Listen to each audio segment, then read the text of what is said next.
அதனால் அவர் வீசிய தூண்டிலை அவன் சரியாகவே கேட்ச் பிடித்தான். சாரி கேசவன் சார், ஹரிஷ் பற்றி எனக்கு நல்லாவே தெரியும். ஆனால் அவர் இப்போ சிவகங்கையில் இருக்கிற விஷயம் உங்களுக்கு தெரியலன்னு நினைக்கிறேன் என்றவன் சிறிது நேரம் யோசித்து விட்டு, அப்புறம் இதை பற்றி உங்ககிட்ட சொல்கிறதுல தப்பில்லைன்னு நினைக்கிறேன். உண்மையை சொல்லணும்னா ஹரிஷ் சார் எங்களோட தலைவருக்கும் நல்ல ஃப்ரெண்டு தான். எங்கள் தலைவர் கூட அவரை ரேடியன்ஸில் சேர சொல்லி கூப்பிட்டாரு. ஆனால் ஹரிஷ் அதை மறுத்துட்டார். ஸோ அவர் இந்த அமைப்பில் ஒரு மெம்பர் கூட கிடையாது. செந்தில் அவர் வீசிய தூண்டிலில் மீனுக்கு பதில் ஒரு பெரிய சுறாவையே மாட்டிவிட்டான். கேசவன் ஹரிஷை பற்றி கேட்டதுமே அவர் இங்கே வந்ததற்கான உண்மையான காரணத்தை செந்தில் கண்டுபிடித்து விட்டான். அவர்கள் ரேடியன்ஸின் ஹெட்டாக நினைக்கும் கௌஷிக் ராம்குமாரை சந்தித்து ஹரிஷ் உண்மையிலேயே அவர்களுக்கு துரோகம் செய்து விட்டானா என்பதை அறிய முயற்சிக்கிறார்கள் என்று புரிந்து கொண்டான். அவன் சொன்னதை கேட்டதும் கேசவனின் முகம் மாறியது. இருந்தாலும் சில நிமிடங்களில் தன் முகத்தை சாதாரணமாக வைத்து கொண்டவர், ரொம்ப தூரம் ட்ராவல் பண்ணி வந்ததால் எனக்கு ரொம்ப டயர்டாக இருக்குது. நான் இங்கே கொஞ்ச நாள் தங்கி ரெஸ்ட் எடுத்துக்கலாமா? அதுக்கு நீங்கள் பெர்மிஷன் கொடுப்பீங்களா? அது மட்டும் இல்லாமல் இந்த லெட்டர் எங்களோட சுப்ரீம் கமாண்டர் தனிப்பட்ட முறையில் எழுதினது. அதனால் உங்களோட ஹெட் இல்லைனா ஹரிஷ் திரும்ப வர வரைக்கும் நான் வெயிட் பண்ண தயாராக இருக்கேன். அது வரைக்கும் இங்கே தங்கியிருந்து நான் உங்களை பார்க்குறதுக்கு நீங்கள் என்னை அனுமதிக்கணும் சார். கேசவன் இந்த முறை முன்பை விட மிகவும் பணிவாக கேட்டார். அதை கேட்டதும் செந்திலுக்கு திகைப்பாக இருந்தாலும் அவனுக்கு இப்போது வேறு வழியில்லை. அவரை தங்க வேண்டாம் என்று கூறினால் அது மிரியட்ஸ் அமைப்பை அவமானப்படுத்தியது போல் ஆகும். அதை யோசித்து ஒரு நிமிடம் தயங்கியவன், நீங்கள் தாராளமாக இங்கே தங்கலாம் கேசவன் சார். நாங்கள் கெஸ்ட்டை எப்போவுமே ரொம்ப மரியாதையோடு தான் நடத்துவோம். எங்களோட ஹெட்டும் எங்களுக்கு அப்படி தான் சொல்லி கொடுத்துருக்காரு. அதுவும் அவர் மிரியட்ஸ் அமைப்பு மேலே ரொம்ப மரியாதை வச்சுருக்காரு என்று சிரித்தபடி கூறினான். அதே சமயம் அவனால் அவன் காதுகளையே நம்ப முடியவில்லை. இவர் என்னை சார்ரை கூப்பிட்டாரு? உண்மையிலே இதுக்கு தான் மாஸ்டருக்கு நான் தேங்க்ஸ் சொல்லணும். இதுக்கு முன்னாடி நான் மிரியட்ஸ் அமைப்பில் ரொம்பவே கீழே ஒரு சாதாரண அடியாள் மாதிரி தான் இருந்தேன். அப்போல்லாம் இந்த கேசவன் சார் கூட என்னால் நேருக்கு நேர் நின்று பேசக்கூட முடியாது. அவரை மாதிரி உயர் அதிகாரிகளை பார்த்தாலே மண்டி போட்டு தலையை குனிச்சு தான் இருக்கணும். ஆனால் இன்றைக்கி அவரே என்னை சார்னு மரியாதையோடு கூப்பிட்றாரு. என்னோடய வாழ்க்கை இவ்வளோ சீக்கிரம் இப்படி தலைகீழாக மாறும்னு நான் எதிர்பார்க்கவே இல்லை. செந்திலுக்கு நினைக்கும் போதே சந்தோஷமாக இருந்தது. அதே நேரத்தில் இப்போது ரேடியன்ஸில் ஒரு சாதாரண மெம்பர் கூட சம மரியாதையுடன் நடத்தப்படுவது அவனுக்கு ஞாபகம் வந்தது. இங்கு யாரும் யாரையும் பார்த்து முட்டி போட தேவையில்லை. அதிகாரிகளிடம் நேரடியாக பேசும் உரிமை அவர்களுக்கு இருந்தது. பாரி, செந்தில், ஸ்ரீதர் என எல்லோருமே தங்களின் கீழ் வேலை செய்பவர்களிடம் நல்ல நட்புடன் தான் பழகினார்கள். இது எல்லாவற்றிற்குமே காரணம் ஹரிஷ் தான் என்பதால் மனதிற்குள் அவனை நன்றியுடன் நினைத்து கொண்டான் செந்தில். இன்னொரு பக்கம் மணிவேலின் வீட்டில் இருந்த ஹரிஷ் தன்னுடைய ஆட்களின் மூலம் மூர்த்தியை காவலில் எடுக்க உத்தரவிட்டான். ஆனால் அதன் பிறகும் சிவபாலன் கிளம்புவதற்கு அவசரப்படவில்லை. ஹரிஷ், அப்புறம் நான் உங்ககிட்ட ஒரு விஷயம் கேட்கணும். நான் வந்த உடனே இதை பற்றி கேட்டேன். நீ சரியாகவே பதில் சொல்லலை. அந்த கொள்ளைக்காரங்க 7 பேரையும் நீ உன்னோட கண்ட்ரோலுக்கு கொண்டு வந்திருக்கிறதா கேள்விப்பட்டேன். அது உண்மைதானான்னு தெரிஞ்சுக்கலாமா? சிவபாலன் இதை கேட்கும்போது முடிந்தவரை தன் முகத்தை சாதாரணமாக வைத்து கொண்டார். சிவபாலன் மாமா, நீங்கள் இதை பற்றி தெரிஞ்சுக்க ஏன் இவ்வளோ ஆர்வமாக இருக்கீங்கன்னு தான் எனக்கு புரியல. அதுக்கு ஏதாவது காரணம் இருக்கா? ஹரிஷ் அவருடைய கேள்விக்கு நேரடியாக பதில் சொல்லாமல் பதிலுக்கு வேறு ஒரு கேள்வி கேட்டான். அது அந்த 7 பேரும் கண்டிப்பாக நல்லவங்க கிடையாது. அதனால் அவங்கள சீக்கிரம் ஒழிச்சு கட்டுறது தான் நல்லது. இல்லைனா ஃப்யூச்சரில் அவங்க ஏதாவது பிரச்சனை உண்டாக்குனா நீயும் சேர்ந்து தான் மாட்டுவ ஹரிஷ். சிவபாலன் கவனமாக விளக்கினார். அது மட்டும் இல்லாமல் அவங்க இந்த ஊருக்கு நிறைய கஷ்டங்களை கொடுத்துருக்காங்க. நீ உண்மையிலேயே ரேடியன்ஸுக்கு இங்கே ஒரு நல்ல பேரை வாங்கி தரணும்னு ஆசைப்பட்டேன்னா முதல்ல இவங்க 7 பேரையும் ரேடியன்ஸ் அமைப்பிலிருந்து முடிஞ்ச வரைக்கும் தள்ளி வைக்கிறதா நல்லது. என்னை கேட்டால் ஒரு குப்பை மாதிரி அவங்கள தூக்கி வெளியே வீசணும்னு சொல்லுவேன்.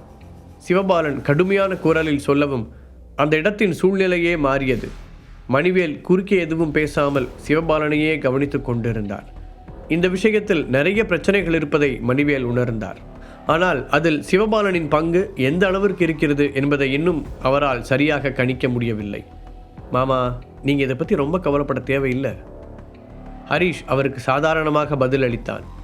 சிவபாலன் எதற்காக தன்னிடம் இப்போது இதை பற்றி பேசுகிறார் என்பது ஹரிஷுக்கு நன்றாகவே புரிந்தது. தன்னுடைய குடும்பத்தில் உள்ள யாரின் மீதும் சந்தேகம் வராமல் இருப்பதற்காக சிவபாலன் மூர்த்தியை ஒரு பலிகடாவாக மாற்றினார். அதே போன்று எதிர்காலத்தில் தான் மாட்டிக்கொள்ளாமல் இருப்பதற்காக அந்த கொள்ளைக்காரர்களை மொத்தமாக அழித்துவிட அவர் விரும்பினார். அதனால்தான் ஹரிஷிடம் தந்திரமாக அப்படி பேசினார். ஹரிஷ், நீ இதை பற்றி இன்னும் கவனமாக யோசிக்கணும். அந்த கொள்ளைக்காரங்க ரொம்ப மோசமானவங்க. இந்த ஊரில் இருக்கிற நிறைய பேர் அவங்கள கொல்ல விரும்புகிறாங்க. அவங்கள நினச்சி பொதுமக்கள் பயப்படாமல் இருக்கணும்னு உனக்கு தோணலையா? நாளைக்கு இதனால் உனக்கு ஏதாவது பெரிய பிரச்சனை வரலாம். நான் அதை நினச்சி தான் கவலைப்படுறேன். சிவபாலனின் முகமும் குரலும் ரொம்பவே மென்மையாக மாறி இருந்தது. இப்போ நீங்கள் என்ன சொல்ல வரீங்க மாமா? மற்றவங்க என்ன நினைப்பாங்கன்னு பயந்து அவங்க 7 பேரையும் நான் கொல்லணும்னு சொல்கிறீங்களா? ஹரிஷ் இந்த முறை நேரடியாகவே கேட்டான். ஆமாம், அதில் என்ன தப்பு? அது செய்ய முடியாத காரியம் ஒன்றும் இல்லையே. சிவபாலனும் கொஞ்சம் உணர்ச்சி வசப்பட்டு இருந்தார். அது செய்ய முடியாத காரியம் இல்லை தான், பட் அதுக்கு வாய்ப்பே இல்லைன்னு தான் நான் சொல்கிறேன். நான் அவங்கள கொல்ல மாட்டேன். அவருடைய முகத்தில் அடித்தது போல ஹரிஷ் சொல்ல சிவபாலன் அவனை திகைப்புடன் பார்த்தார். நேராக வந்த ஹரிஷ் அவனுடைய சட்டையை பிடித்தபடி, என்னை பார்த்தா அவன் ஒய்ஃபையும் பொண்ணையும் கடத்தி வச்சுட்டு பிளாக்மெயில் பண்ணுற 3rd rate போர்க்கி மாதிரி தெரியுதா? உண்மையை சொல்லப்போனால் நானும் கல்யாணம் ஆனவன் தான். என்னோடய ஒய்ஃபையும் இப்போ கடத்தி தான் வச்சுருக்காங்க. அதனால் அதோட வலி என்னன்னு எனக்கு நல்லாவே தெரியும் என்று உருமியவன், உனக்கு மூளைன்னு ஒன்று இருந்தால் நான் கேட்குற கேள்விக்கு ஒழுங்காக நேர்மையாக பதில் சொல்லு. உன்னோட வீணடிக்கலாம் எனக்கு இனிமேல் டைம் இல்லை என்று கூறினான். ஹரிஷின் உடலில் இருந்து வெளிப்பட்ட ஒளியின் அழுத்தத்தை தாங்க முடியாத மூர்த்தியின் முகம் வெளிரியது. அதிலும் முக்கியமாக ஹரிஷின் கண்களில் தெரிந்த கோபத்தை கண்ட மூர்த்தி அவனுடைய கண்களை நேருக்கு நேராக சந்திக்க முடியாமல் முகத்தை தாழ்த்தி கொண்டான். சரி, உங்களுக்கு என்ன தெரியணும்? மூர்த்தி சோர்வான குரலில் கேட்க, சிவபாலன் மறைச்சு வச்சிருக்கிற அந்த முக்கியமான ரகசியம் என்ன என்று ஹரிஷ் அவனுடைய சட்டையிலிருந்து கையை எடுத்தான். அதீத கோபத்தின் காரணமாக அவன் உடம்பிலிருந்து வெளிப்பட்டு கொண்டிருந்த தீய சக்தியும் அழுத்தமும் ஒரு புகைமூட்டம் போல சிதறியது. ஹரிஷ் இப்போது சாதாரணமாக மூர்த்தியை பார்க்க அவனுடைய இந்த வேகமான மாற்றம் மூர்த்தியை இன்னும் பயமுறுத்தியது. அவனை மெதுவாக நிமிர்ந்து பார்த்த மூர்த்தி, நீங்கள் சிவபாலன் சாரோட குடும்பத்தை அழிக்க நினைக்கிறீங்களா என்று வருத்தத்துடன் கேட்டான். இங்கே நான் தான் கேள்விகளை கேட்கணும், நீ இல்லை. அப்புறம் உன் ஒய்ஃபையும் பொண்ணையும் பற்றி நீ கவலைப்படாத. சிவபாலன் கிட்ட இருந்து அவங்கள பாதுகாக்க வேண்டியது என்னோட பொறுப்பு. ஹரிஷ் மீண்டும் சேரில் அமர்ந்து பொறுமையாக பேச ஆரம்பித்தான். சிவபாலன் அங்கு வந்து மூர்த்தியை அவர்களிடம் ஒப்படைத்து விட்டு போன அடுத்த கொஞ்ச நேரத்திலேயே மணிவேல் தனது குடும்பத்தின் செல்வாக்கை பயன்படுத்தி மூர்த்தியின் வாழ்க்கையை பற்றி அத்தனை விவரங்களையும் ஒன்றுவிடாமல் சேகரித்தனர். அதில் அவருடைய மனைவி மற்றும் மகளை பற்றியும் தெரிந்து கொண்டனர். அதை வைத்துதான் இப்போது மூர்த்தியை தன்னுடைய வழிக்கு கொண்டு வர முயற்சித்தான் ஹரிஷ். நீங்கள் உங்களோட வார்த்தையை காப்பாற்றுவீங்கன்னு நம்புகிறேன். ஹரிஷின் கண்களையே கொஞ்ச நேரம் உற்று பார்த்தபடி சொன்னான் மூர்த்தி. அவன் எப்போதுமே தன்னை விட தன் மனைவி மற்றும் மகளை பற்றி தான் அதிகம் கவலைப்படுவான். இப்போது ஹரிஷ் அவர்களுடைய பாதுகாப்பை உறுதி செய்ததால் மூர்த்தி தனக்கு தெரிந்த உண்மைகளை பேசலாம் என்று முடிவு செய்தான். அது மட்டும் இல்லாமல் என்னதான் ஹரிஷ் அவர்களை எதுவும் செய்ய மாட்டேன் என்று உறுதி அளித்தாலும் அவர்களை பற்றிய ரகசியம் அவனுக்கு தெரிந்த பிறகு ரிஸ்க் எடுக்க மூர்த்தி தயாராக இல்லை.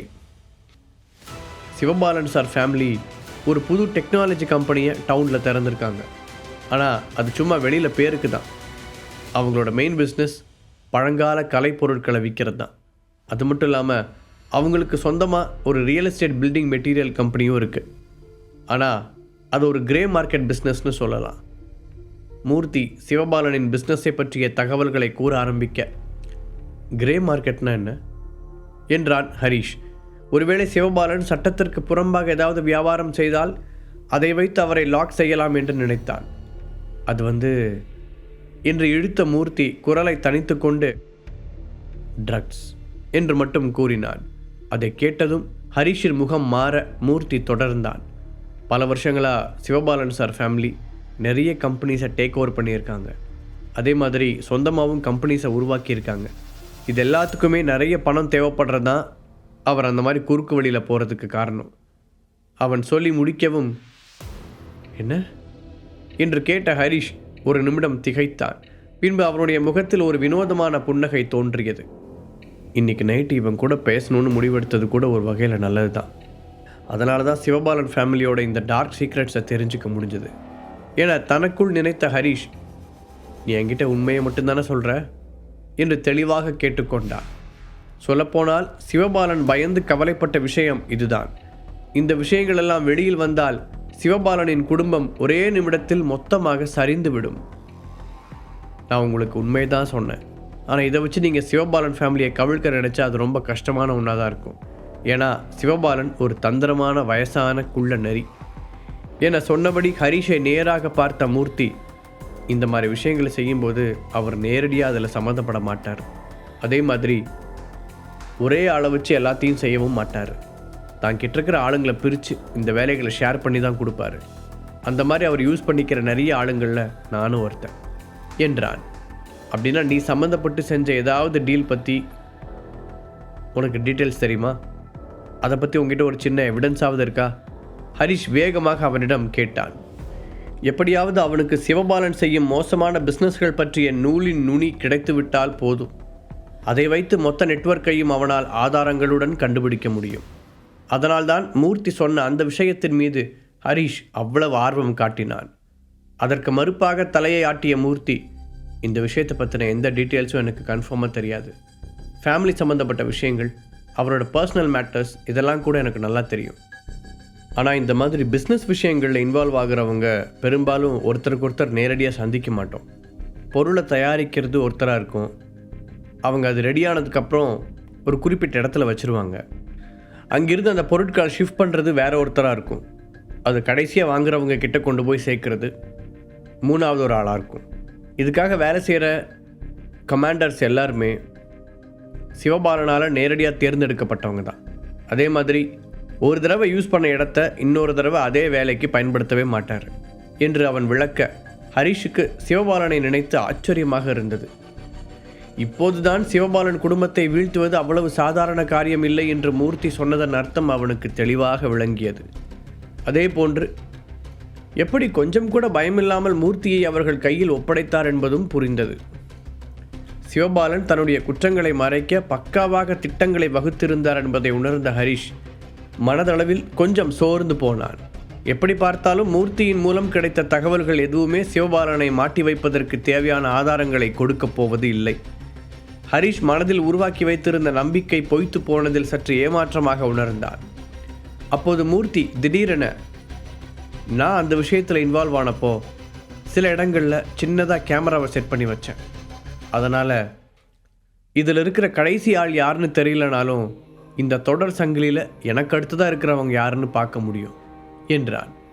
அதை கேட்டதும் உற்சாகமான ஹரிஷ், அப்படின்னா அந்த கேமராவில் இருந்த யூஎஸ்பி எங்க என வேகமாக அவனிடம் கேட்டான். நான் அதை உங்களுக்கு தரேன், ஆனால் இதில் எனக்கு என்ன கிடைக்கும்? மூர்த்தி ரொம்பவே அமைதியாக கேட்டான். அவனுடைய குரல் கூட மாறவில்லை.